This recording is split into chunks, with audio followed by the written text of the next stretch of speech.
Estudo Bíblico, Evangelho de João, capítulo 17. Essa oração pode ser dividida em 3 partes. Versos 1 a 5, Jesus ora por ele mesmo.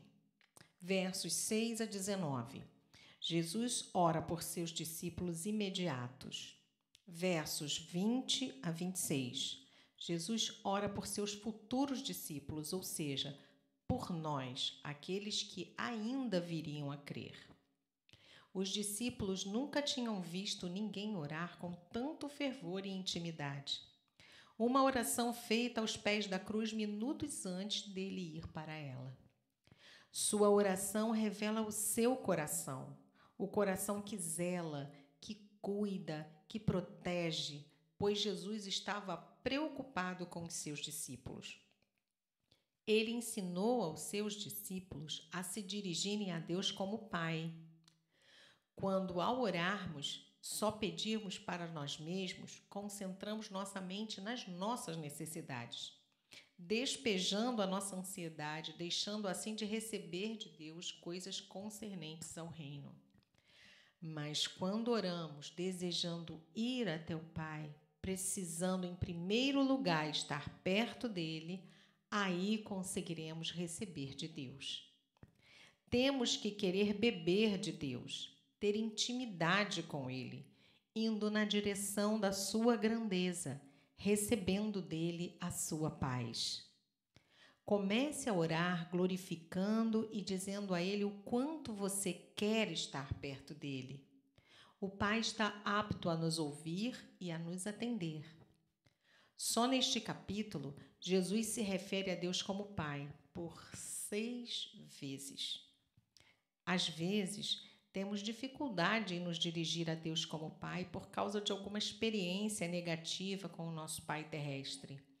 Mas temos que nos regozijar em saber que nosso Pai celeste é perfeito, não falha e nos ama com um amor que excede todo o entendimento e que seu amor por nós é incondicional. O conhecimento de Deus vem através da oração e do tempo que gastamos com o Senhor.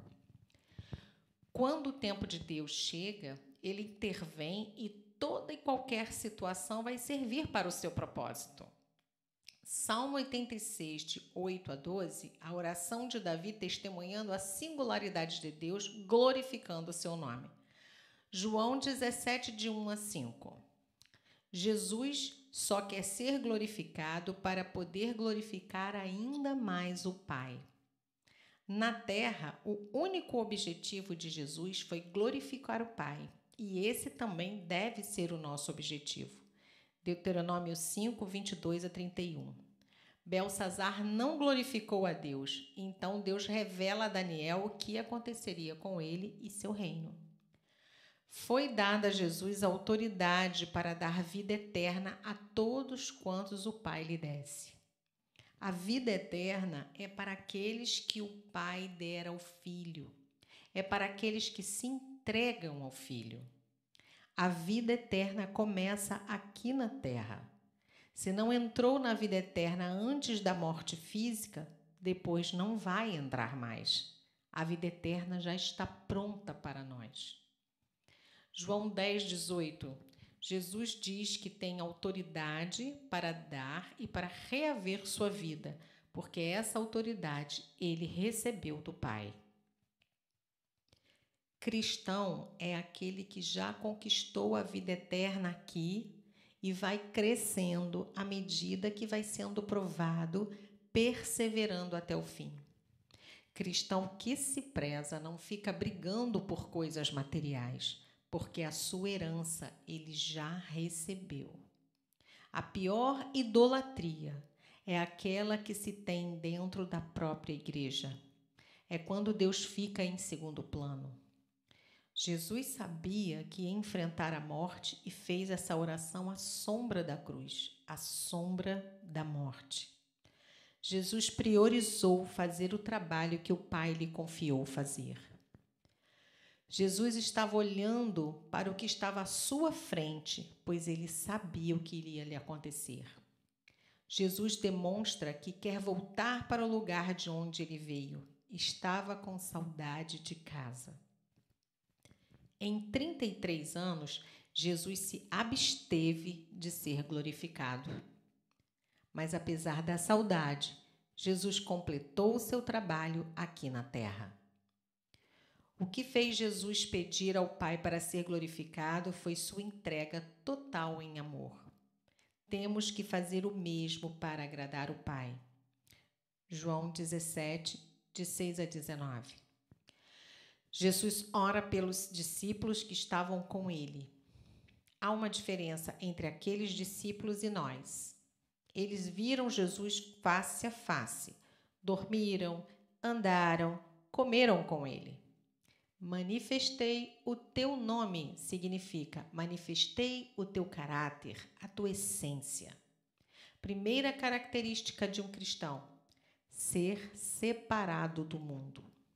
Segunda característica de um cristão: receber e guardar a palavra no coração.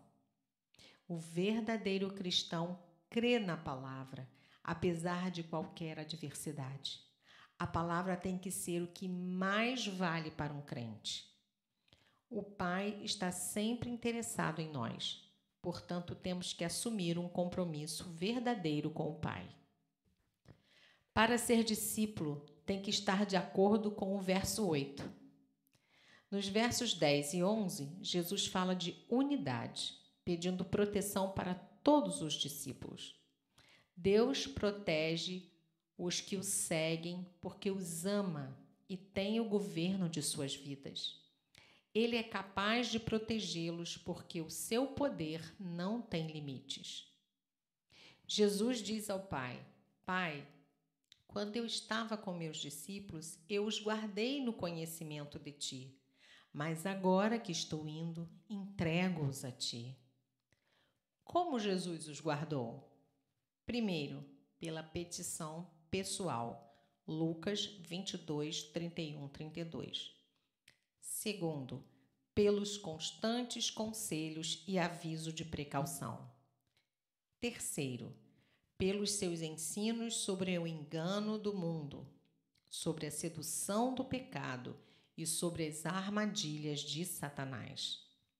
E ele até hoje continua intercedendo por nós. Ele está nos guardando o tempo todo. Jesus, quando se refere a Judas, o faz para avisar a seus discípulos o que iria acontecer e para que eles tivessem uma visão mais alargada sobre o próprio Jesus como Filho de Deus, demonstrando a autoridade e o poder que as Escrituras possuem. Verso 13. Muitas pessoas acham que alegria é uma questão de temperamento ou que é uma prova de que tudo vai bem. Mas Jesus se refere a outro tipo de alegria. Jesus fala da alegria que vem dele. Temos que superar as dificuldades com alegria, sabendo e confiando que qualquer situação é passageira. Abacuque 3, 17 e 18. O profeta está dizendo que a alegria vem do Senhor, independente das circunstâncias. O crente tem que ser o povo mais alegre e feliz da terra, pois isso é testemunho para o mundo. Se levarmos Deus a sério, seremos herdeiros da maior alegria para a vida eterna. Verso 14. As primeiras marcas do cristão é que ele não pertence mais ao mundo. Tem uma nova identidade, uma nova vida, um passaporte novo. Nasceu de novo. Não podemos crescer na vida cristã se não andarmos em direção oposta ao mundo. Estamos separados do mundo e na hora em que nos entregamos a Jesus, o mundo passa a nos odiar. O mundo odiou Jesus porque ele era absolutamente puro e santo, e o mundo não se conforma com isso. Quanto mais profundo é o nosso relacionamento com Deus, mais o mundo vai nos odiar. Verso 15. Jesus intercede pelos discípulos para os proteger do maligno. Cristo não disse para sairmos do mundo e nos isolarmos. Ele ensinou que estivéssemos no mundo, sem, contudo, ser do mundo.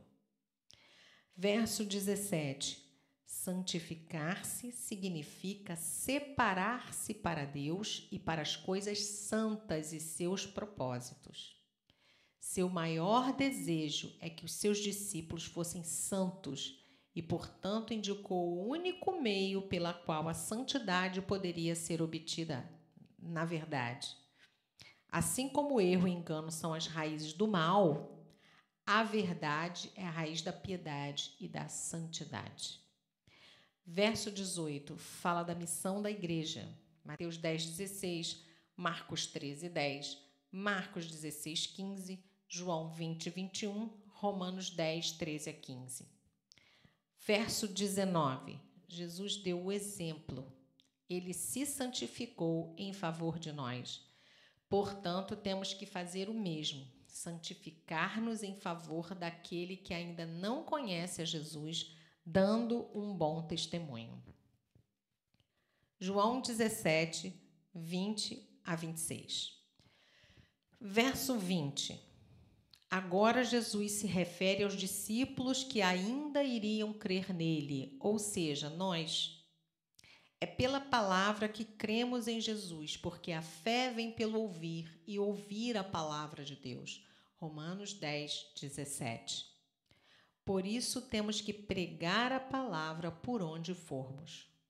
Versos 21-23. Aqui, Jesus fala de unidade. A cruz é a grande patrocinadora da unidade. Paulo, em Efésios 3:10, diz que com a unidade que a cruz patrocina, os principados e potestades ficam perplexos. Efésios 3:17-19.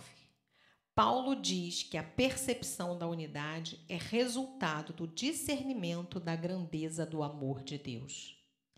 Versos 25. Jesus demonstra a tristeza e a perplexidade pelo fato do mundo não conhecer a Deus.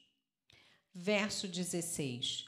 Novamente, Jesus nos dá o exemplo e nós devemos seguir.